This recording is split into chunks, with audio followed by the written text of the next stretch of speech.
अस्सलामु अलैकुम वरहमतुल्लाहि वबरकातुह। हम आज बिजनेस स्टडीज़ का जो क्वेश्चन पेपर होता है उसको थोड़ा डिस्कस करेंगे कि क्वेश्चन पेपर आता कैसा है, क्वेश्चन पेपर में क्वेश्चन कैसे अटेम्प्ट करने हैं और क्वेश्चन पेपर का डिज़ाइन कैसा है। क्वेश्चन पेपर के डिज़ाइन को डिस्कस करते हैं जो खुद हमें NIOS के बोर्ड से ही हमें मिलता है, यानी जो मोस्टली हम बोर्ड जिससे भी हम एग्ज़ाम देते हैं वो हमें एक एग्ज़ाम पैटर्न भी बताता है। वो बच्चों के लिए बहुत बेनिफिशियल होता है कि वो एग्ज़ाम पैटर्न देखकर आप बहुत सारी स्ट्रैटेजी बना सकते हो, किस तरह से मुझे पेपर में तैयारी करनी है, सब चीज़ें। यहाँ पर थोड़ा सा इस पर एक नज़र डालते हैं। तो क्वेश्चन पेपर जो आपका डिज़ाइन हुआ है बिजनेस स्टडीज़ का, उसके अंदर आपको 3 आवर्स 3 घंटे का टाइम मिलेगा। मैक्सिमम मार्क्स जो होंगे वो 100 होंगे, 100 मार्क का पेपर होगा। नीचे चलते हैं, वेटेज बाय ऑब्जेक्टिव्स। ठीक है जी, ऑब्जेक्टिव्स किस किस ऑब्जेक्टिव के क्वेश्चन आपसे पूछे जाएंगे। ठीक है जी, तो सबसे पहला बेस होता है knowledge base question. Knowledge base यानी जो आपने याद किया है, जो आपके इल्म में है वो। तो नॉलेज बेस जो पेपर है आपका वो अराउंड 30 मार्क्स का होगा, यानी 30% पेपर आपका नॉलेज बेस्ड होगा कि आपको बिजनेस की कितनी नॉलेज है। सेकंड टाइप आता है जी आपका अंडरस्टैंडिंग बेस्ड। अंडरस्टैंडिंग बेस के अंदर आपने ये जो किताब आपको दी गई थी या जो सब्जेक्ट आपको दिया गया था, आपने कितने अच्छे से इसको समझकर पढ़ा है। यहाँ पर आपकी कॉन्सेप्ट की अंडरस्टैंडिंग समझ में आती है कि आपने कितने से अच्छे से इन टॉपिक्स को पढ़ा है, समझा है, ये सब चीजें उसके अंदर आती हैं। तो अंडरस्टैंडिंग वाला जो टाइप है, जो बेस है, वो 50 मार्क्स का, यानी आपका आधा पेपर अंडरस्टैंडिंग बेस्ड होगा कि आपको टॉपिक्स की कितनी अंडरस्टैंडिंग, कितनी समझ है। तीसरी कैटेगरी जो है आपके पास वो है एप्लीकेशन बेस्ड, कि अब उन चीजों को अप्लाई किया जाएगा, प्रैक्टिकली अप्लाई किया जाएगा। एप्लीकेशन बेस्ड मतलब जैसे मैं आपको एक एग्जांपल देके बताता हूं। आपने पढ़ा फॉर्म ऑफ बिजनेस ऑर्गेनाइजेशन, यानी कारोबार की जो अलग अलग किस्में होती हैं 5, वो आपने पढ़ ली, समझ भी ली। अब इसमें से क्या होगा, वो आपको एक क्वेश्चन फ्रेम करके देगा। फ्रेम करके मतलब जैसे मिस्टर XYZ कोई शख्स है, उन्होंने कोई बिजनेस स्टार्ट किया, उस बिजनेस के अंदर उन्होंने ऐसे पैसा लगाया, उस बिजनेस के अंदर उनके साथ ये हो गया। अब बताओ ये कौन सा बिजनेस है। ये हमारे पास एप्लीकेशन बेस्ड क्वेश्चंस होते हैं, यानी जिनको आप एप्लीकेशन फॉर्म में यूज करते हो, यानी कितना उसको आप प्रैक्टिकल से रिलेट कर पाओगे। ये एप्लीकेशन बेस्ड क्वेश्चन जो है ये आपके पास 20 मार्क्स यानी 20% का जो पोर्शन है वो इसी का होगा। तो अंडरस्टैंडिंग बेस्ड 50% है, 30% आपका नॉलेज बेस्ड रहेगा और 20% आपका क्या रहेगा, एप्लीकेशन बेस्ड। ठीक है जी, चलिए आगे चलते हैं।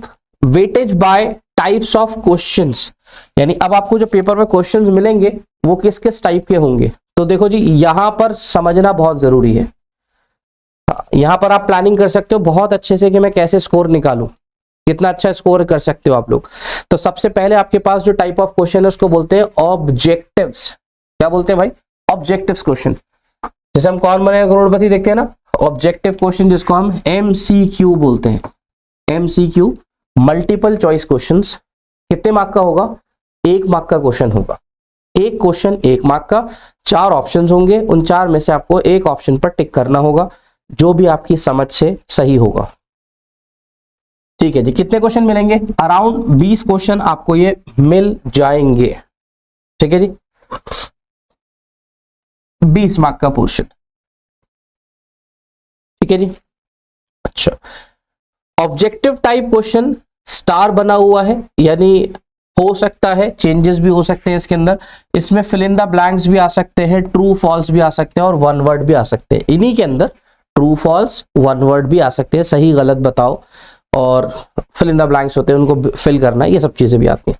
तो ये बड़ा अच्छा क्वेश्चन रहता है यहाँ पर आप बड़ा अच्छा स्कोर कर सकते हो अगर आप चाहो तो। 20 मार्क्स में ज्यादा मेहनत नहीं करनी पड़ती आपको। अगर अंडरस्टैंडिंग है टॉपिक की और आपको सही से उसके बारे में पता है तो आप यहाँ पर कम टाइम में अच्छा स्कोर निकाल सकते हो। ठीक है जी, 15 क्वेश्चन कुछ ऐसे भी होंगे आपके जो 30 मार्क्स के होंगे, और ये क्वेश्चन आपको मिलेंगे 2 मार्क के क्वेश्चन, 2 मार्क के, और इन 2 मार्क में ही ट्रू फॉल्स और ये सब फिल इन द ब्लैंक्स आएगा। ठीक है जी, पहले 20 क्वेश्चन तो आपके पास MCQ होंगे, 4 में से 1 टिक करने वाले। उसके बाद आपके पास 15 क्वेश्चन कुछ ऐसे भी हैं जिसके अंदर ट्रू फॉल्स और फिल इन द ब्लैंक्स आएंगे, ये आपको मिलेंगे 2 मार्क का एक क्वेश्चन, 30 मार्क्स यहां पर आपके आ गए। अच्छा सर, उसके बाद वेरी शॉर्ट आंसर क्वेश्चन, यानी अब जहां पर आपको अपने आंसर्स लिखने होते हैं, तो वेरी शॉर्ट आंसर आपके पास 6 क्वेश्चन पेपर में आपको मिलते हैं। ये 2 मार्क का एक क्वेश्चन होता है, टोटल आपको 12 नंबर के ये क्वेश्चन पेपर में मिल जाएंगे। मान के चलिए कि इसके आंसर की जो लेंथ होती है, जो आपको लिखना होता है आंसर, वो अराउंड 30-40 वर्ड के अंदर आपको ये आंसर लिखना होगा। ठीक है जी। जैसे सीधा सा एग्जांपल मैं आपको दूं, तो उसने क्वेश्चन पूछा आपसे कि पार्टनरशिप किसे कहते हैं, उसके कोई 2 फायदे बताइए। बस सीधा सा क्वेश्चन हो गया। आप पार्टनरशिप की डेफिनेशन लिखेंगे और उसके 2 फायदे बताएंगे, दैट्स इट। इतना आंसर आपको इसमें करना होता है। ठीक है, यानी छोटे क्वेश्चंस होते हैं बहुत। नेक्स्ट है एसए मतलब शॉर्ट आंसर। शॉर्ट आंसर में ये भी 6 क्वेश्चंस आपको पेपर में मिलेंगे। ये वेटेज में 3 मार्क का एक क्वेश्चन है। वेटेज बढ़ गई है तो थोड़ा सा आपको अपना आंसर का कंटेंट बढ़ाना पड़ेगा, सीधी सी बात। जैसा पैसा वैसी मेहनत, जैसे मार्क्स वैसा आंसर। ठीक है जी। तो अब यहां पर आपको मार्क्स ज्यादा मिल रहे हैं तो आपको थोड़ी मेहनत ज्यादा करनी पड़ेगी, कंटेंट थोड़ा ज्यादा देना पड़ेगा उसको। तो यहां पर ये आपको मिलेंगे 6 क्वेश्चन, 3 मार्क्स पर क्वेश्चन, और 18 मार्क के क्वेश्चन ये आपके हो गए। ठीक है जी। कंटेंट की बात करूं तो कम से कम यहां पर आप 50 वर्ड्स लिखना। लॉन्ग आंसर क्वेश्चन पे चलते हैं। ये आपको सिर्फ 4 क्वेश्चन मिलेंगे पूरे पेपर में। ठीक है जी, सिर्फ 4। और ये 4 क्वेश्चन वही पेपर के लास्ट के 4 क्वेश्चन होंगे। ये एक क्वेश्चन पर क्वेश्चन 5 मार्क का है, तो ये 4 क्वेश्चन आपको 20 मार्क्स देंगे, 20 मार्क्स। ठीक है जी। तो यहां पर ये आपका लॉन्ग आंसर क्वेश्चन हो गया, 4 क्वेश्चन, 5 मार्क का एक क्वेश्चन। बड़े क्वेश्चन होंगे ये, जिनको आपको थोड़ा सा इलैबोरेट करके लिखना पड़ेगा, और अराउंड यहां पर आपको 70-80 से 100 के आसपास की वर्ड लिमिट में लिखना पड़ेगा इस आंसर। टोटल आपके 50 नंबर ऊपर से मिल गए आपको, ऑब्जेक्टिव टाइप और फिल इन द ब्लैंक से मिल गए आपको 50 नंबर, आधा पेपर यहां हो गया। और 50 मार्क्स आपको यहां पर मिलेंगे शॉर्ट और लॉन्ग आंसर क्वेश्चन से, टोटल मिला के आपके 100 मार्क्स। तो अगर हम यहाँ स्ट्रैटेजी बनाने की कोशिश भी करें कि ठीक है, बहुत सारे बच्चों का हाथ तंग होता है पढ़ाई में, ज्यादा अच्छे से नहीं कर पाते, बहुत सारे बच्चे करते हैं, बहुत सारे नहीं करते। तो अगर उनको यहाँ पर शॉर्ट लॉन्ग आंसर लिखने में थोड़ी दिक्कत है, दुश्वारी है, कि उनको सही से लिखने में दिक्कत हो रही है, तो वो यहाँ से भी अपना स्कोर निकाल सकते हैं। क्योंकि यहाँ तो कुछ लिखना ही नहीं है, बस समझ चाहिए। समझ मतलब टॉपिक क्लियर होना चाहिए कि इसमें क्या पूछा है और मुझे इसके बारे में पता है। आपके लिए ये ऑफर होता है, क्या बोलते हैं इसको हम, इंटरनल चॉइसेस। इंटरनल चॉइसेस मतलब जैसे मैंने आपसे कहा क्वेश्चन नंबर 1 ये कर लो, या बीच में मैंने लिखा और ये नहीं आता तो ये कर लो। इनसे बड़ी जीत हो जाती है बच्चों की, क्योंकि यहाँ पर आपको ऑप्शंस मिल जाते हैं, और नसीब भी होता है बच्चों का कि मोस्ट ऑफ द टाइम ऐसा भी होता है कि बच्चों को दोनों क्वेश्चन आ रहे होते हैं, तो वो आपकी चॉइस होती है, आप कोई से भी एक कर लो। दूसरी सिचुएशन ये होती है कि दोनों में से कोई भी एक आपको आता है, वो अटेम्प्ट कर लीजिए। और माशाल्लाह अगर आप में से दोनों ही नहीं आते आपको, तो फिर तो नसीब ही बहुत आला है, कुछ भी मर्जी आपकी, जो चाहे कर लें। तो यहां पर ये और जो आती है ना इंटरनल चॉइस, ये बहुत बड़ा अच्छा काम करती है कि आपको एक क्वेश्चन अगर इन केस थोड़ा बहुत लग रहा है वीक है, नहीं आता, आप उसकी चॉइस वाला क्वेश्चन पढ़ के देखिए, हो सकता है वहां आपको आता हो। तो यहां पर आपको इंटरनल चॉइस मिलेगी बेटा लगभग 10 क्वेश्चंस की, और यहां 7 क्वेश्चंस की, और सब्जेक्टिव क्वेश्चंस के अंदर भी आपको 1-2 क्वेश्चन की इंटरनल चॉइस मिलेगी। मतलब बहुत अच्छे पैटर्न पर आपको ये चॉइसेस मिलेंगी, तो बहुत अच्छा रहेगा आपके लिए ये चॉइसेस। यहाँ पर आप इसका बड़ा अच्छे से बेनिफिट उठा सकते हो। अब आते हैं वेटेज बाय कंटेंट के ऊपर, मतलब जो आपने बुक पढ़ी है बिजनेस स्टडीज की, जो पूरे साल आपने मेहनत करी है और पढ़ाई की है, और पूरी बिजनेस स्टडीज का जो कंटेंट है, अगर मैं उसको बांटूं तो कितने मार्क कहां से मिलेंगे, यहां से आप तैयारी सबसे अच्छी कर सकते हो। पेपर तो आपको भी नहीं पता क्या होगा, किसमें से क्वेश्चन आएगा, लेकिन अगर आपको यह बता दिया जाए कि इस चैप्टर में से, इस सबक में से इतने नंबर का आएगा, तो आप इतना तो कर सकते हो कि हाँ इन इन सबक को टारगेट कर सकते हो। ये वाला पार्ट आपको समझना है। सीधी सीधी सी बेटा कहानी है। हम लोवेस्ट से ही शुरू करते हैं। 100 मार्क का पेपर है, 33 पासिंग है। तो यहां पर आपको 100 में से बेटा सिर्फ 33 स्कोर करना है। सिर्फ इसलिए बोल रहा हूं क्योंकि बहुत बड़ी चीज नहीं है, 33 स्कोर आप कर सकते हो आराम से। तो उसकी स्ट्रैटेजी आपको थोड़ी सी बनानी पड़ेगी। वो देखिए आपको किस तरह से चैप्टर को प्रिपेयर करना है। ये है जो बेटा चैप्टर करने हैं आपको। बहुत सारे बच्चों को थोड़ा सा नहीं रहता, कंफ्यूज होते हैं। कभी आप किताब खोलें और बुक ओपन करने के बाद आपको लगे सारा ही हमें पढ़ के जाना है। ये जो राइट साइड पे लेसन्स लिखे हुए हैं ये पढ़ने आपको पेपर के लिए। ये वाले जो लेसन्स थे इनमें से आपका टीए में आया था, ये चैप्टर्स अब पेपर में नहीं आएंगे। तो प्लीज एक बार इसको नोट कर लीजिएगा आप कि ये चैप्टर्स आपके टीएमए का पार्ट थे, ये आपके पेपर में नहीं आएंगे। ध्यान से, ठीक है ना। कभी आप इन मॉड्यूल को देखें और पता चला आपने गलती कर दी, जो टीएमए में जो चैप्टर्स लिखे हुए वो आपको नहीं करने, वो आपके आ चुके। अब आपको सिर्फ वो चैप्टर करने जो आपके रिमेनिंग चैप्टर्स हैं। अब यहां पर आ जाओ, जरा ध्यान से देखना। गेम 33 का चल रहा है अभी के लिए। मैं तो सिर्फ उन बच्चों की बात कर रहा हूं कि वो पास होकर अगले स्टेज पे चले जाए, नेक्स्ट स्टेज में आ जाए।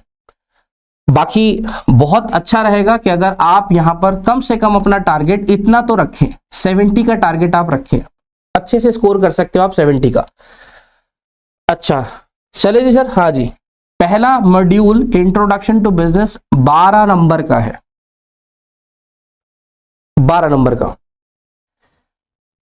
और हाई वेटेज के चैप्टर में जाए तो सर्विस सेक्टर का जो ये चैप्टर है 25 मार्क का है। मेरे हिसाब से अगर आपने अभी तैयारी सही से स्टार्ट नहीं करी है या अब आप शुरू कर रहे हैं तो आप सबसे पहले इजी चैप्टर से स्टार्ट करें। सर कौन सा इजी चैप्टर है? सबसे पहले आप ये वाला चैप्टर कर लीजिए, कंज्यूमर अवेयरनेस। 18 नंबर देगा आपको ये। इस मॉड्यूल में 2 सबक हैं, 2 सबक, 2 चैप्टर के 18 नंबर। बहुत अच्छा मार्क हो गया आपके लिए। अच्छा जी चलो, तो सबसे पहले हम इसको पकड़ते हैं, इसको कंज्यूमर प्रोटेक्शन को। बाकी जिस बच्चे की तैयारी अच्छी चल रही है वो अपने हिसाब से करता रहे, सारे करने।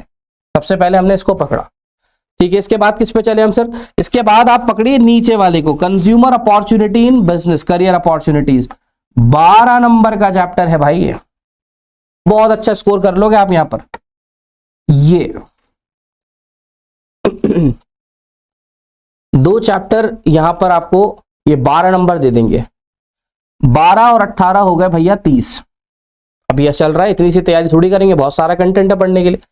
इसके बाद मेरी राय ये रहेगी कि इन 2 के बाद आप पहले वाले पर आ जाइए, यानी इस पर। तो सबसे पहले 1 1 2 देन 3, इस सीक्वेंस से चलिए। तो सबसे पहले आपने कंज्यूमर अवेयरनेस, सारिफ वाली जो आपकी यूनिट है, सारिफिन के हुकूक और उनकी जिम्मेदारियां, वो उठाई मॉड्यूल 18 नंबर की। अच्छे से पढ़नी है, अच्छे से। देखो ये जो चीज मैं बता रहा हूं, इसके बाद अगर आप ये सोच रहे हो कि इसको भी हम लापरवाही से पढ़ेंगे तो फिर तो हादसा हो जाएगा आपके साथ, फेल होने के चांसेस हो जाएंगे। फिर ये टारगेट करने का मतलब है, फिर आपको अच्छे से करनी है, अच्छे से मतलब वर्ड टू वर्ड पढ़ लेना है अच्छे से, बिल्कुल। कहीं से भी क्वेश्चन आए तो आपको आता हो। तो 18 मार्क का पहले ये, फिर उसके बाद सेकंड करियर अपॉर्चुनिटीज, ये 12 मार्क का। उसके बाद आप पूरी बुक में सबसे ऊपर वाले यूनिट मॉड्यूल पर आ जाना, 12 नंबर यहां से। अगर मैं टोटल भी करूं तो 42 मार्क आप अपने सेव कर चुके हो अगर आपने 3 मॉड्यूल कर लिए। तो जिन बच्चों का इरादा है कि सिर्फ पास ही होना है तो 33 में से 42, 7-8 नंबर और ज्यादा ही है आपके पास, बहुत ज्यादा हो जाएंगे बल्कि ये तो, ठीक है जी। तो आपके लिए काफी हो गई है, लेकिन कंडीशन याद रखना, ये तीनों यूनिट फिर अच्छे से करनी है। लेकिन मुझे नहीं लगता आप में से कोई बच्चा इतना इनकेपेबल है कि वो सिर्फ 3 ही चीजें पढ़ के जाएगा। सब में माशाल्लाह बशासत है, अच्छे से पढ़ाई करी हुई है, टॉपिक भी समझे हुए है। ये वाले टॉपिक मैंने कहा अच्छे से कर लेना। इसके बाद वाले चैप्टर में चलते हैं फिर। इसके बाद आपके हिसाब से सर क्या करना चाहिए? इसके बाद मेरे हिसाब से आपको पकड़ना चाहिए ये वाली यूनिट, 4th नंबर पर आप इसको पकड़ें। सबसे ज्यादा मार्किंग इसी की है। इसमें जो चैप्टर है वो आसान है। इसमें से जो चैप्टर थे वो कुछ चैप्टर टीएमए में चले गए हैं, तो यहां पर चैप्टर भी आपके लिए अब कम हो गए हैं। ये 25 मार्क की यूनिट आपको पकड़नी चाहिए 4th नंबर पर। इसके बाद कहां चले जी हम? इसके बाद आप इस 15 नंबर का जो चैप्टर है, क्योंकि बहुत क्वेश्चन आपको मिलेंगे, आप इसको टारगेट करें 5वें नंबर पर, ठीक है जी। और छठे नंबर पर आपकी लास्ट में बाइंग एंड सेलिंग डिस्ट्रीब्यूशन वाली जो ये यूनिट है 18 नंबर की, इसको लास्ट में टारगेट कर लीजिए। इस तरह से अगर आप अपना सीक्वेंस बनाते हैं तो स्कोर अच्छा करने के चांसेस हैं, और उम्मीद है कि कोई एक बच्चा भी 33 से कम स्कोर नहीं करेगा, स्ट्रैटेजी फॉलो करते हैं। तो आपके पास दो ऑप्शन है। एक ऑप्शन तो ये, जैसे आपने तैयारी की हुई है कि आपने अल्हम्दुलिल्लाह ज्यादातर चीजें पढ़ी हुई हैं, तैयारी वैसे ही करते रहिए, पढ़ाई करते रहिए, पढ़ाई करते रहिए। दूसरा उन बच्चों के लिए जिनको लग रहा है अभी हमने हल्की फुल्की पढ़ाई की थी और टाइम भी अब थोड़ा सा कम है, तो वो इस सीक्वेंस से काम करें कि जो जो उनको मैंने सीक्वेंस बताया, पहले ये निपटा दें, फिर ये, फिर ये। तो इस तरह से आप करोगे तो आप एटलीस्ट जो मिनिमम स्कोर करना है उससे काफी ऊपर स्कोर कर लोगे, ठीक है जी। उसके बाद ऐसा नहीं है कि सिर्फ 2-3 यूनिट पढ़ के जानी है, आप मान के चलो कि अगर आपको ये 6 यूनिट दे रखी है, 6 टोटल कितनी है आपके पास, 6, ये 6 मॉड्यूल गिवन है ना जिसके मार्क्स है, तो कम से कम आपको 3 से 4 मॉड्यूल अच्छे से पढ़ के जाने। अच्छे से मतलब बिल्कुल बढ़िया, word to word, line to line अच्छे से पढ़ना है। सारे टॉपिक, सारे कॉन्सेप्ट क्लियर होने चाहिए, बिल्कुल उसमें कोई दिक्कत नहीं होनी चाहिए। 3 से 4, हाँ 2 जो बची हुई यूनिट है, 2 मॉड्यूल आपको लगता है यहाँ थोड़ा टाइम कम है वो, तो आप वो थोड़ा सा क्विकली भी पढ़ सकते हो, काम हो जाएगा आपका। तो ये स्ट्रैटेजी बनानी बहुत जरूरी है। बिना स्ट्रैटेजी के आप मैदान में उतरोगे तो बेटा शिकस्त हो जाती है। तो जंग में उतरने के लिए स्ट्रैटेजी और प्लानिंग कर कर उतरना ज्यादा बढ़िया रहता है। तो आपको इसके लिए भी अपनी एक स्ट्रैटेजी बनानी पड़ेगी। ये चीजें मुझे पहले करनी है जिससे मैं कम से कम मिनिमम मार्क्स स्कोर कर लूं, देन उसके बाद मैं ये कर लेता हूं जिससे मेरा स्कोर बढ़ जाएगा, 40s, 50s, 70s, 80s, 90 तक भी जा सकता है। डिफिकल्टी लेवल बता रहा है क्वेश्चन पेपर का कि 15% आपको पेपर डिफिकल्ट मिलेगा, यानी जहां पर थोड़ी सी दिक्कत होती है बच्चों को अटेम्प्ट करने में, और वो भी बच्चे टू बच्चे वेरी करता है कि उसको कितनी होती है। 15 नंबर का पेपर, 100 में से सिर्फ 15 नंबर का पेपर आपको डिफिकल्ट मिलेगा। 52% यानी आधे से ज्यादा पेपर आपको एवरेज मिलेगा, यानी मॉडरेट पेपर होगा आपके लिए, ना मुश्किल ना आसान। और इजी पेपर आपको 33 मिलेगा। देख लीजिए आप ध्यान से, खुद आपको 33% इजी पेपर मिल रहा है और आपका मिनिमम स्कोर भी इतना है। तो मैं यही बोल रहा हूं कि कम से कम स्कोर तो सभी बच्चे कर सकते हैं, कि कम से कम पासिंग रिजल्ट तो 100% होना चाहिए। एक एक बच्चा जो पेपर में अपेयर होगा उसको एटलीस्ट मिनिमम स्कोर तो कर लेना चाहिए इस पेपर के लिए। बाकी आप 33 और यहां से 52, जितना 52 में से ला सकते हो खींच लो पेपर, वो आपका स्कोर इंक्रीज होता जाए, ठीक है जी। तो ये पूरी स्ट्रैटेजी रहती है जो आपको अच्छे से समझनी है। स्ट्रैटेजी से काम करेंगे तो आपका बर्डन, वर्कलोड कम रहेगा और अच्छी तैयारी हो पाएगी। वरना बुक बेटा बहुत बड़ी है और बुक के अंदर बहुत सारी चीजें करने के लिए, अगर आप सबको समेटने लगोगे तो पता चला टाइम कम रह जाएगा। तो आपको यहाँ थोड़ा स्ट्रैटेजी बनाकर यूनिट मॉड्यूल को पकड़िए कि ये वाले पहले करने, ये वाले बाद में करने, और उसके हिसाब से चलना है, ठीक है। अब आपके सामने एक क्वेश्चन पेपर ओपन करते हैं, आप क्वेश्चन पेपर को देखिए और इन क्वेश्चंस को सॉल्व करते हैं, किस तरह से हमें क्वेश्चन करने हैं, ठीक है जी। चलिए अब आप देखिए ये क्वेश्चन पेपर एक सैंपल आपके सामने आ गया। This question paper consist of 51 questions in all. 51 question इस पेपर के अंदर हैं और सारे क्वेश्चन कंपलसरी है, यानी कोई आप छोड़ नहीं सकते। मार्क्स सबके सब क्वेश्चंस के आगे लिखे हुए हैं और वही वाला पैटर्न है जो आपको बताया गया था। 1 से 20 क्वेश्चन 1 मार्क के हैं एमसीक्यू, और उसके बाद 15 क्वेश्चन आगे के वो true false fill in the blanks वाले हैं जो 2 मार्क के हैं। उसके बाद आपके पास शॉर्ट, वेरी शॉर्ट और लॉन्ग आंसर क्वेश्चन का सीक्वेंस आएगा, ठीक है। पहला क्वेश्चन बिस्मिल्लाहिर्रहमानिर्रहीम पढ़कर हमने शुरू किया और पहला क्वेश्चन हमने पढ़ना शुरू करा। एमसीक्यू, पहले 20 क्वेश्चन आपको एमसीक्यू मिलेंगे। क्वेश्चन का फॉर्मेट पढ़ लेते हैं। The business organization in which a single person owns, manages and control all the activities of the business। मुझे नहीं लगता शायद किसी बच्चे का ये मिस हो सकता है। चैप्टर नंबर 2 मॉड्यूल के अंदर आप चलोगे, बिजनेस की तकसीम, फॉर्म्स ऑफ बिजनेस ऑर्गेनाइजेशन, उसमें पहली फॉर्म का नाम है सोल प्रोप्राइटरशिप। क्या नाम है भाई? Sole proprietorship.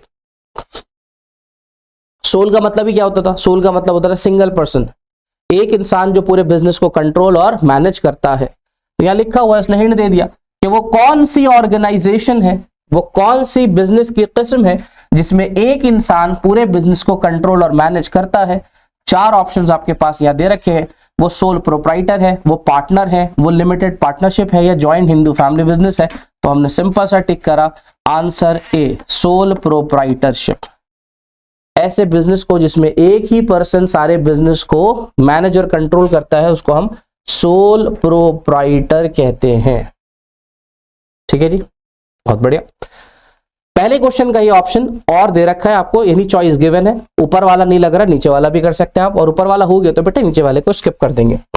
The business which is owned by the members of the joint Hindu family, वो बिजनेस जो जॉइंट हिंदू फैमिली के मेंबर करते हैं उसको क्या बोलते हैं? तो देखो बहुत आसान है, तो हिंट ही मिल गया आपको। जॉइंट हिंदू फैमिली करती है तो ऐसे बिजनेस को हम the joint Hindu family business कहते हैं। क्योंकि ये बिजनेस आपको याद होगा, ये सिर्फ जो हिंदू होते हैं उन्हीं के लिए बिजनेस फॉर्म होती है और दूसरे लोगों के लिए नहीं होती। अगले क्वेश्चन पे चलते हैं, क्वेश्चन नंबर 2। क्वेश्चन नंबर 2 आप पढ़ सकते हैं, क्या लिखा हुआ है? Under the consumer protection act, वही जो मैंने आपसे बोला सबसे पहले वो कंज्यूमर प्रोटेक्शन वाली जो मॉड्यूल है वो आपको करनी है। जो सारिफीन के हुकूक और उसके जो प्रोटेक्शन से मुतालिक है वो यूनिट आपको सबसे पहले करनी है। उसमें क्वेश्चन है कि ये जो एक्ट है कंज्यूमर प्रोटेक्शन का, the right of a consumer do not include, इनमें से जो उसको अधिकार दिए गए हैं, उसको जो हुकूक दिए गए हैं, उनमें कौन सी चीज नहीं आती? क्या उनमें सेफ्टी नहीं आती? ना, कंज्यूमर के हुकूक में सेफ्टी तो आती है। कंज्यूमर के हुकूक में चूज, अपनी मर्जी से चुनना भी आता है। अपनी प्रेजेंटेड, ये वाला समझ नहीं आ रहा थोड़ा, और लास्ट वाला पढ़ा हमने इन्फॉर्म्ड, यानी बताना, सुनना। ये तो अगर आप कंज्यूमर के हुकूक पढ़ेंगे तो 6 हुकूक हैं, उन 6 में से आपको ये तीनों नाम उन हुकूक में नजर आ जाएंगे। एक है जो नजर नहीं आएगा, उसका नाम है प्रेजेंटेड। तो इसमें क्या लिखा हुआ था? कौन सा राइट डू नॉट इंक्लूड, कौन सा राइट इसमें नहीं आता? तो आपने लिखा प्रेजेंटेड का राइट इसमें नहीं आता।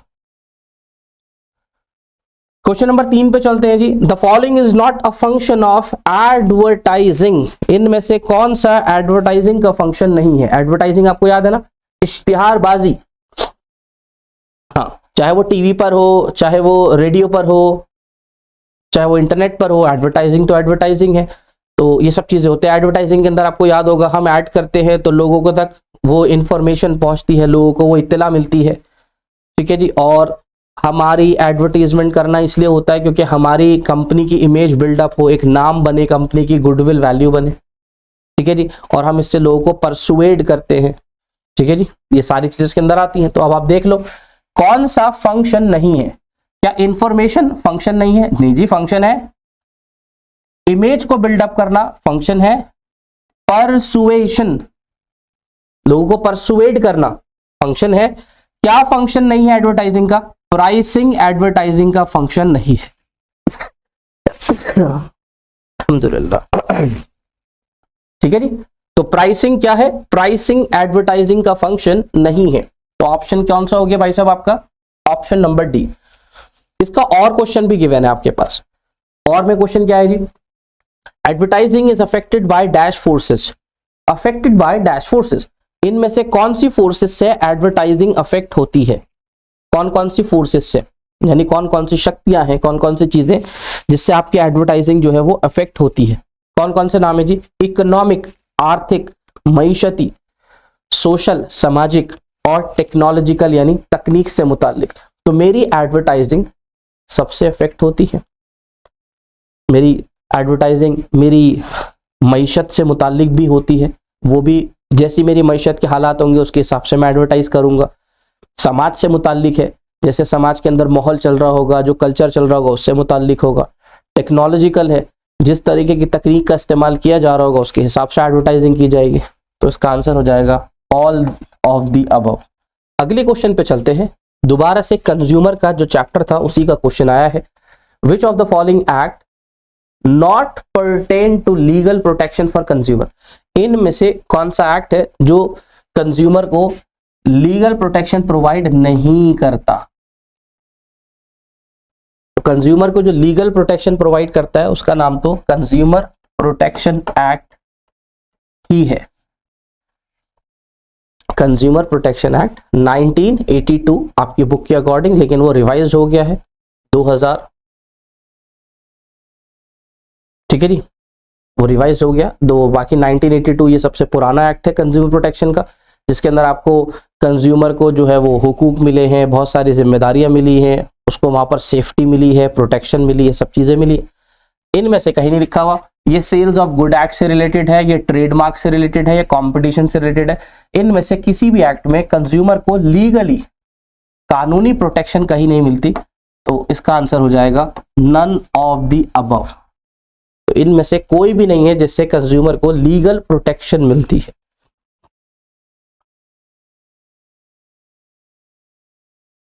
ठीक है जी, फिफ्थ पे चलते हैं।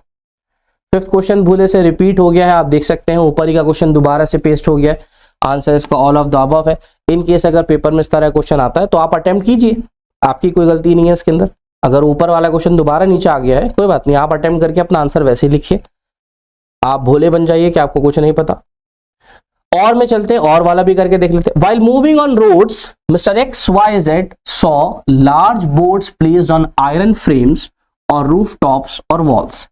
These are normally boards on which advertisement are painted. Which media of advertising in this? तो आप जा रहे थे रास्ते में तो आपको बड़े बड़े बोर्ड नजर आए, आयरन के फ्रेम्स बने हुए थे, रूफ टॉप्स पर थे, दीवारों पर रखे हुए थे, और नॉर्मली इन बोर्ड्स के ऊपर एडवर्टाइजमेंट पेंटेड हुई थी, पेंटेड। तो आप इसको क्या कहते हो? आपने देखा होगा बेटा रोड पे जाते हुए, बहुत बार देखा होगा आपने सफर करते हुए, बड़ी बड़ी होर्डिंग्स नजर आती हैं आपको, बड़ी बड़ी, कमल पान मसाला, एक बार खाओ खाते रह जाओ, इस तरह की बड़ी बड़ी होर्डिंग हमारे इलाकों में लगी होती है, बहुत बड़ी बड़ी होती हैं, पेंटेड होती हैं, ठीक है जी, और आयरन फ्रेम्स के अंदर बनी हुई होती है। आप सबने देखी होगी रोड पर बहुत नजर आती है, मिठाइयों की और इन सब चीजों की। इसको क्या कहते हैं? क्या इनको पोस्टर कहते हैं? क्या इनको वेहिकुलर डिस्प्ले कहते हैं? वेहिकुलर डिस्प्ले तो नहीं बोलेंगे, तो फिर व्हीकल यानी जो आपके पास व्हीकल्स होते हैं उनके ऊपर डिस्प्ले की जाती है, इसको पोस्टर बोलेंगे? नहीं जी, पोस्टर तो सर हमने देखा है, छोटा सा पोस्टर होता है चिपकाने का, वो चिपका देते हैं।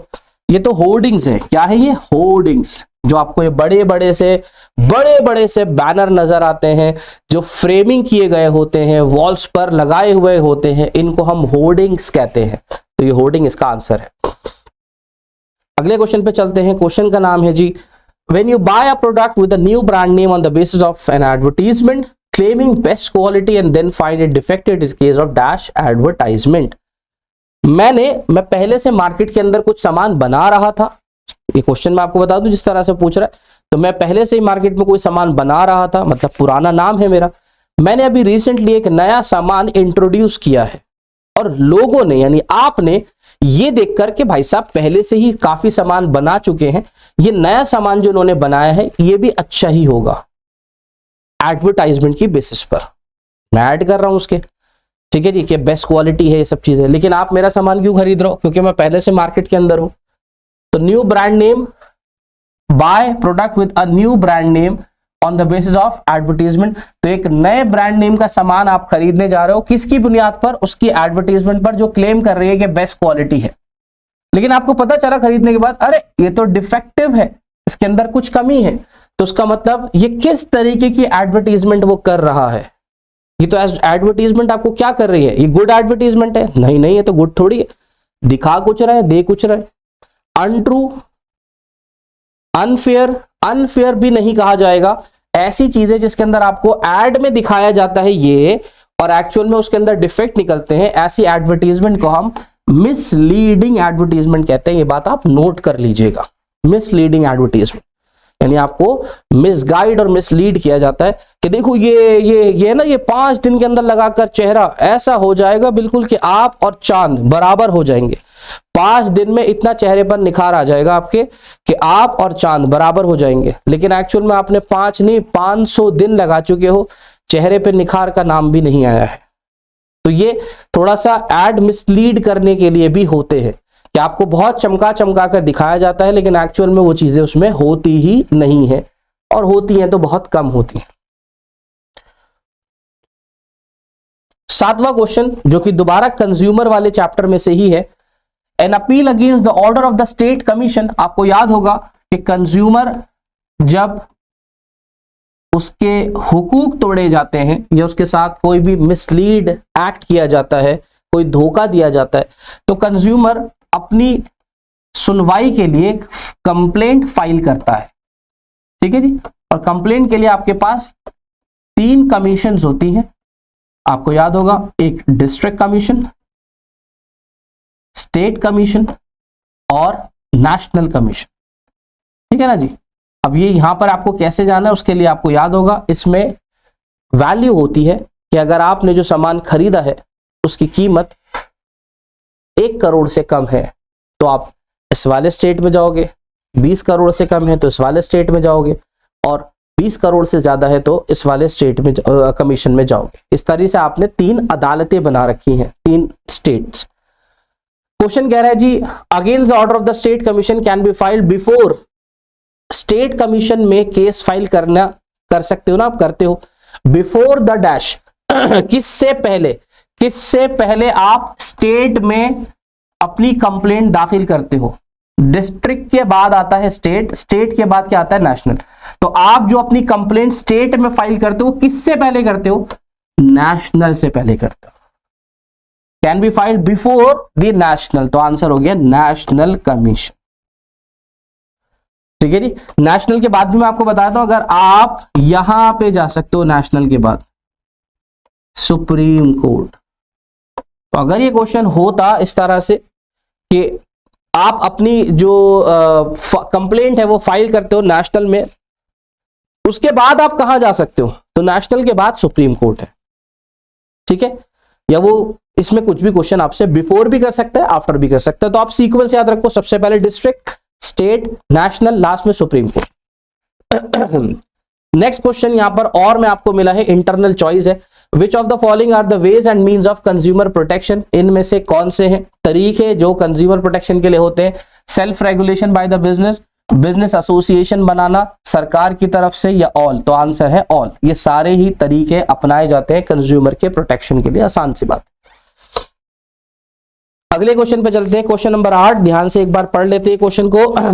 कंज्यूमर का जो प्रोटेक्शन का जो एक्ट है वो सिग्निफिकेंट है किस चीज के लिए। इमूवेबल गुड जो नहीं मूव हो सकती, मूवेबल गुड जो एक जगह से दूसरी जगह जा सकती हैं, पर्टिकुलर गुड्स कुछ खास गुड्स के लिए बनाए गए हैं, या सारी गुड्स। तो हमने तो ऐसा कहीं नहीं पढ़ा कि कंज्यूमर का जो प्रोटेक्शन एक्ट है वो खासकर ब्रेड या दूध के लिए बनाया गया है, या साबुन या डिटर्जेंट के लिए बनाया गया। ऐसा तो हमने कहीं भी नहीं पढ़ा।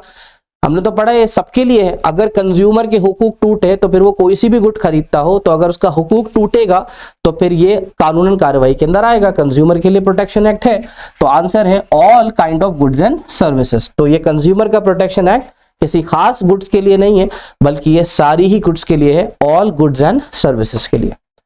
ठीक है सर, आगे बढ़ते। देख रहे हैं आप एक चीज नोट करते हुए चल रहे होंगे, कंज्यूमर के ही कितने क्वेश्चन यहां पर आपको मिल गए हैं। ऊपर से नीचे तक अभी तक ये लगभग तीसरा या चौथा क्वेश्चन था, 3 से 4 नंबर, 8-9 क्वेश्चन के अंदर ही। चलो सर अगले क्वेश्चन पे चले। हाँ जी, द रिलेशन बिटवीन 2 और मोर पर्सन। याद होगा आप सबको, 2 या 2 से ज्यादा लोग मिलकर काम करना चाहते हैं, कुछ प्रॉफिट आपस में बांटेंगे, ऐसे बिजनेस की फॉर्म को क्या कहते हैं। सीधा सा आंसर पार्टनरशिप, साझेदारी। जब 2 या 2 से ज्यादा लोग मिलकर काम करने के ऊपर तैयार होते हैं तो उसको हम साझेदारी कहते हैं। आसान था। ठीक है जी। Which business is easy to form and wind up. इनमें से कौन सा बिजनेस है जो आसानी से बन जाता है और बंद हो जाता है। आंसर लिखेंगे सोल प्रोपराइटर। क्यों, अकेला इंसान शुरू करता है ना, और इसमें सबसे अच्छी बात लीगल फॉर्मेलिटीज कम है, कोई खास लीगल फॉर्मेलिटीज नहीं है, अकेले शुरू करते हैं और ये सफर अकेले ही चलता है, और फिर जब उसकी रिटायरमेंट या डेथ या इंसॉल्वेंसी कुछ भी ऐसा होता है तो फिर वो बिजनेस बंद हो जाता है। प्रश्न नंबर 10 की तरफ चलते हैं। क्या है जी प्रश्न number 10। Consumer have the right to present before the appropriate forum of authorities to all those matters which. Consumer के पास ये राइट है कि वो अप्रोप्रिएट जो अथॉरिटीज होती हैं उनको अपना मैटर क्या करे, उनके पास जब जाए तो उनके लिए क्या है वो चीज, उनको इन्फॉर्म करे, उनको हर्ड करे, सेफ्टी या एजुकेटेड। तो कंज्यूमर के पास ये राइट है कि वो अपनी बात को रखे और वो उनकी बात को सुने। तो ये हमारे पास जो राइट है वो है राइट टू बी हर्ड, बात की सुनवाई होनी चाहिए। 11th क्वेश्चन पे चलते हैं। When the seller manipulates the price, जब एक बेचने वाला कीमतों में उतार चढ़ाव करता है, मैनिपुलेट करता है कीमतों के अंदर, इसको क्या कहोगे? तो जब एक प्रोड्यूसर आपके साथ ऐसी चीज करेगा, ठीक है जी, तो इसको हम क्या कहते हैं? तो आप अगर इनकेस आपको नहीं पता तो आप नोट करते हुए चल लीजिए। When the seller manipulates the prices, it is known as restricted trade practices. क्या कहते हैं इसको हम? Restricted trade practices. जब सेलर मैनिपुलेट करता है किसको? प्राइसेस को, तो उसको हम बोलते हैं restricted trade practices. ठीक है जी, और पे चलते हैं। Consumer protection acts a barrier against, ये कंज्यूमर प्रोटेक्शन एक्ट जो है ये किसके अगेंस्ट एक बैरियर है, यानी बाधा है? किसके अगेंस्ट है जी ये? तो ऑप्शन है आपके पास एडल्ट्रेटेड गुड्स, मिलावट वाले, डुप्लीकेट सामान, या मैन्युफैक्चरिंग गुड्स। तो देखो भाई, मैन्युफैक्चरिंग गुड्स का मतलब तो होता है सामान बनाना, सेल ऑफ मैन्युफैक्चरिंग, ये तो कोई गलत चीज नहीं हो रही। हाँ, अडल्ट्रेशन, मिलावट, ये गलत है, जिसके लिए प्रोटेक्शन मिलता है हमें। डुप्लीकेट सामान, इसके लिए भी प्रोटेक्शन मिलता है। तो आंसर हो गया बोथ ए एंड बी।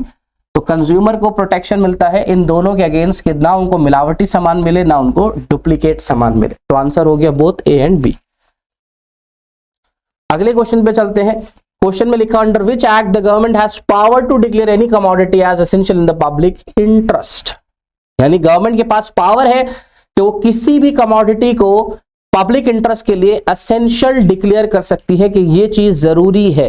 तो वर्ड पर फोकस करिए, क्या लिखा हुआ है? एसेंशियल। सरकार पावर दे सकती है किसी भी चीज को कि ये चीज लोगों के लिए एसेंशियल है, जरूरी है, हाँ ये चीज उनके लिए होनी चाहिए पब्लिक इंटरेस्ट के लिए। तो ये कौन से कानून के अंदर आता है? तो आप एसेंशियल वर्ड पे टारगेट करते हुए ध्यान से देखेंगे सी ऑप्शन को।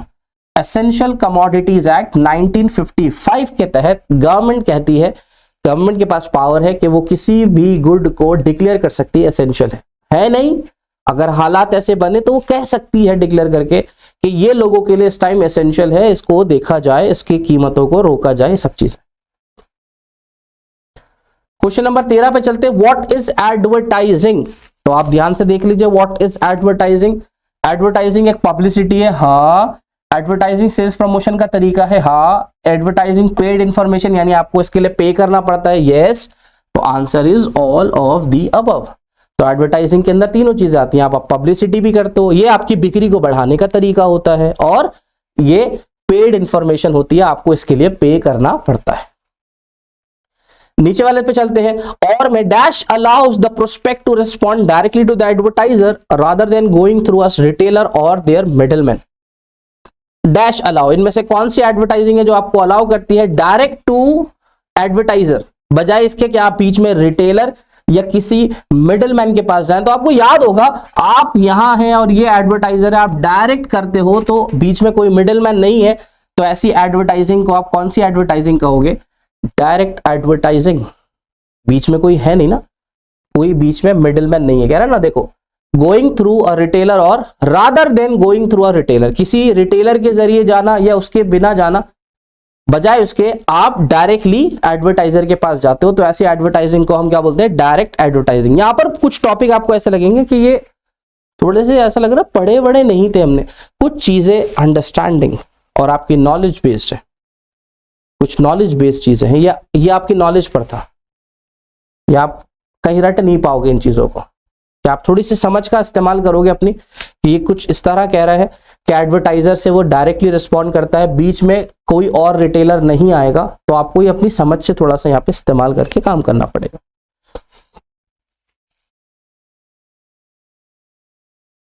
अच्छा, N occupation with which with which opportunities for advancement or promotion can be availed of in life is known as। क्या कहते हैं इसको? एक ऑक्यूपेशन जिसके अंदर आप अपॉर्चुनिटीज को एडवांस करते हो या अपने प्रमोशन को सोचते हो अपनी लाइफ में, इसको कहते हैं, इसी को कहते हैं करियर। इसी को कहते हैं करियर। करियर की डेफिनेशन ये, सेल्फ एम्प्लॉयमेंट का मतलब अपना काम करना, वेज एम्प्लॉयमेंट का मतलब दूसरों के लिए काम करना, और करियर का मतलब क्या होता है? जिसके अंदर आप अपॉर्चुनिटीज देखते हो अपनी लाइफ के अंदर कि कितना एडवांसमेंट या कितना प्रमोशन हो सकता है, इसको कहते हैं करियर। ठीक है जी, जो मैंने आपसे बोला भी था कि दूसरे नंबर पर आप इस मॉड्यूल को यानी इस यूनिट को करेंगे करियर अपॉर्चुनिटीज। 15वां question, dash is more commonly used to drive benefit from the association shaped for a company's brand और image as result of the support. इनमें से कौन सी चीज है जो कॉमनली यूज की जाती है एसोसिएशन को कंपनी की ब्रांड इमेज और रिजल्ट के लिए? तो इसमें से 15वें क्वेश्चन का आंसर क्या होगा?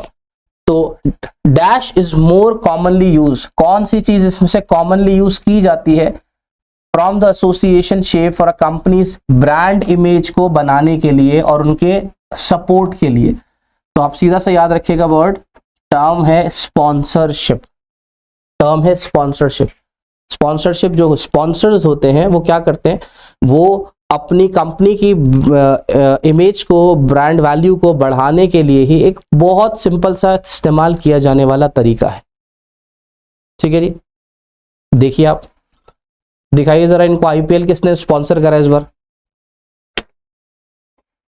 आईपीएल इतनी बड़ी जो एक इंडियन प्रीमियर लीग होती है, आपको पता ही है, मैचेस चलते हैं, खूब पैसा मिलता है, बढ़ता है, जो भी होता है, तो उसके अंदर भी स्पॉन्सर, इतना बड़ा गेम इसने स्पॉन्सर तो किया होगा। तो आईपीएल इस बार का किसने स्पॉन्सर किया है? देखिए क्वेश्चन आ सकता है ये 2024 इस साल की स्पॉन्सरशिप टाटा भाई साहब के पास है। आपको देखना होगा तो आप ध्यान से लोगो, आप पढ़ने की जरूरत है ना, जब आईपीएल का लोगो बनाएगा आप देखिएगा IPL sponsored by Tata group लिखा हुआ आएगा, बोलेगा वो, आप के अंदर अलग ही हाईलाइट होगा कि आप समझ जाओगे हाँ ये टाटा ने ही स्पॉन्सर किया है। आप आईपीएल के इस बार लोगो देख लीजिएगा, लोगो के अंदर टाटा बाय टाटा लिखा होगा। ठीक है जी, ऐसी अलग अलग टाइम पे 2020 में ड्रीम 11 एक कंपनी थी, इसने ये स्पॉन्सर किया था। उससे पहले पेटीएम ने स्पॉन्सर किया था, उससे पहले वीवो ने स्पॉन्सर किया था। तो बहुत सारी कंपनी स्पॉन्सरशिप देती हैं अपनी ब्रांड वैल्यू को बढ़ाने के लिए। देखिए इसी तरह से लोगो बना हुआ है आईपीएल टाटा, ऊपर टाटा। ये टाटा कहां से आ गया? कि टाटा ने इस बार आईपीएल को स्पॉन्सर किया है अपने, वो उसके लिए है, क्या है? वो अपनी इमेज को बिल्डअप कर रहा है, वो अपनी कंपनी की इमेज को और क्रिएट करने के लिए है यहां पर ही। ठीक है जी, तो इसको बोलते हैं स्पॉन्सरशिप। तो यहां पर इस तरह से हम अपनी कंपनी की जो ब्रांड वैल्यू होती है उसको बनाते हैं, ये बेनिफिट हमें मिलता है और ये कॉमनली यूज होने वाली चीज है। बड़े बड़े गेम्स, बड़े बड़े प्रोग्राम्स स्पॉन्सर किए जाते हैं बड़ी बड़ी कंपनीज के थ्रू। ठीक है जी, अगला question, if you have a computer with access to the internet you can have information from all over the world within a fraction of second. It is also the latest method of communication and gathering information, mention the medium of advertising. आसान है ना, computer है आपके पास घर पे, कुछ internet भी है और इस इंटरनेट के जरिए आप पूरे वर्ल्ड के इंफॉर्मेशन को एक्सेस कर सकते हो। ये कम्युनिकेशन का लेटेस्ट मेथड है। इस मेथड को एडवर्टाइजिंग के लिए जो यूज किया जाता है उसको आप क्या कहते हो? क्या कहते हैं हम उसको? इंटरनेट है ना, कंप्यूटर की हेल्प से, यानी एक इलेक्ट्रॉनिक डिवाइस जिसका आप इंटरनेट से यूज करके एडवर्टाइजिंग करोगे तो उसको हम बोलते हैं इंटरनेट एडवर्टाइजिंग। टेलीविजन तो नहीं होगा, ये तो सबके लिए अंडरस्टूड है। टीवी की बात नहीं हो रही, रेडियो की बात नहीं हो रही, कोई और नहीं है, इंटरनेट ही है। इंटरनेट के जरिए से आप इस लेटेस्ट मेथड को यूज करते हो इंफॉर्मेशन को गैदर करने के लिए।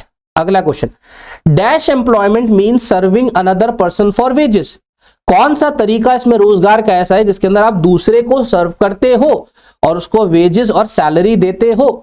तो उसको क्या बोलते हैं? Veg employment. सीधी बात, जिसके अंदर आप किसी दूसरे को रखोगे, किसी दूसरे से सर्विस लोगे, यानी आप यानी मैं अपनी सर्विसेज आपको दूंगा, बदले में मुझे वेजेस और सैलरी मिलेगी। ऐसे एम्प्लॉयमेंट और रोजगार के जरिए को हम वेज एम्प्लॉयमेंट कहते हैं। इसी का दूसरा पार्ट भी है, it refers to a person engaging in some economic activity on his own to earn his livelihood. और वो कौन सा होता है जिसके अंदर एक इंसान अपनी ही इकोनॉमिक एक्टिविटी यानी अपने ही काम के अंदर एंगेज्ड होता है। तो ऐसे को क्या बोलोगे? ऑन हिज ओन अर्निंग, अपने ही काम। तो अपना जो होता है वो कौन होता है? Self employment. अगर आप अपने ही किसी काम में एंगेज्ड हो, वो कुछ भी हो सकता है। वो आपका अपना ऑफिस हो सकता है, वो आपकी अपनी शॉप हो सकती है, ठीक है जी, आपको कुछ भी हो सकता है। आप प्रोफेशनल हो सकते हो, आपका छोटा मोटा कारोबार हो सकता है, कुछ भी हो सकता है। Self employment. नीचे की तरफ आते हैं, विच of the following is not a quality required for self employment. इनमें से कौन सी क्वालिटी सेल्फ एम्प्लॉयमेंट के लिए जरूरी नहीं है? अगर आप भी अपना काम करते हो तो आपको क्या लगता है इनमें से कौन सी चीज जरूरी नहीं है? अलर्टनेस एंड फोरसाइट, यानी बिजनेस के अंदर अलर्ट होना और आगे तक के लिए सोचना। नॉलेज अबाउट बिजनेस, बिजनेस के बारे में जानकारी होना। एक्विटेंसेस विद रिलेवेंट लॉज, लॉज से मुतालिक अपने बिजनेस को चलाना या उनके बारे में जानकारी होना। या फॉर्मल एजुकेशन। तो बेटा अपना बिजनेस करने के लिए हमने कहीं नहीं पढ़ा, कहीं पे लॉज में भी नहीं लिखा हुआ और कहीं नहीं लिखा हुआ कि अपना बिजनेस करने के लिए आपको कोई फॉर्मल एजुकेशन की जरूरत है। तो ये क्वालिटी रिक्वायर्ड नहीं है। खुद पता है आपको बिजनेस करने के लिए या अपना कुछ काम करने के लिए। मैं आपसे बोल रहा हूँ, आप ही कुछ नहीं कर रहे, सपोज कपड़े की मार्केट है, आपने वहां पर जाकर एक छोटी सी किराए पे जगह ले ली और अपने कपड़े बेचने शुरू कर दिए। उसके लिए there is no need for formal education. जरूरी नहीं है आप 10वीं पास हो, अच्छी बात है, होनी चाहिए, लेकिन ये क्वालिटी रिक्वायर्ड नहीं है। आपसे आगे कोई पूछ नहीं रहा, हाँ जी भाई साहब 12वीं करे हो, नहीं करे? हाँ जी नहीं करे, तो दुकान हटाओ जी, आपकी दुकान नहीं लगी, ऐसा नहीं है। तो सेल्फ एम्प्लॉयमेंट के लिए आपको फॉर्मल एजुकेशन की जरूरत नहीं होती, होगी तो उसका बेनिफिट आपको जरूर मिलेगा। Next question, opportunities that exist, जी, opportunities that exist in several areas like small scale retail business, providing services for a price, farming on small scale, village and cottage industries and art and craft। ये सब चीजें opportunities कौन से area में सबसे ज्यादा आपको मिलती हैं? करियर के अंदर कहते हैं इसको सेल्फ एम्प्लॉयमेंट कहते हैं, वेज एम्प्लॉयमेंट कहते हैं या अदर। तो ये सारे ही स्मॉल, देखिए बिजनेस, फार्मिंग, सब अपने काम है। अपना मेरा छोटा बिजनेस, मैं खुद ही खेती बाड़ी काश्तकारी करता हूं, ये सब चीजें मेरी अपनी इंडस्ट्री छोटी सी। तो ये जो चीजें हैं ये वेज एम्प्लॉयमेंट के लिए सबसे ज्यादा अपॉर्चुनिटीज क्रिएट करती हैं, वो सॉरी सेल्फ एम्प्लॉयमेंट के लिए। तो ये सारे आपके लिए जो है ना, ये ऑप्शंस हैं आपके लिए, जहां पर इन सेवरल एरियाज में आप अपना कुछ अच्छा काम कर सकते हो, अपनी छोटी मोटी इंडस्ट्री स्टार्ट कर सकते हो, अपना कुछ और बिजनेस स्टार्ट कर सकते हो। ये सेल्फ एम्प्लॉयमेंट के अंदर होने वाली अपॉर्चुनिटीज है। 19 क्वेश्चन, करियर प्लानिंग में क्या चीजें आती हैं? बिजनेस स्टार्ट करना, पॉजिटिव और नेगेटिव करियर का सोचना, जॉब ज्वाइन करना, making adjustment with the career. इनमें से कौन सी चीजें हैं जो करियर के अंदर आती हैं? याद रखिएगा ये बात, बिजनेस स्टार्ट करना ये तो करियर का प्लान, ये तो आपको करना ही है business start. Joining a job ये नहीं हो सकता, ये नहीं हो सकता। Making adjustment with the career, career के साथ एडजस्टमेंट करना, ये करियर प्लानिंग नहीं कहलाती। करियर प्लानिंग का जो मतलब है वो है करियर की सुटेबिलिटी, यानी पॉजिटिव और नेगेटिव एस्पेक्ट्स को सोचना। इसको आप नोट कर लीजिएगा, करियर प्लानिंग का मतलब हो रहा है।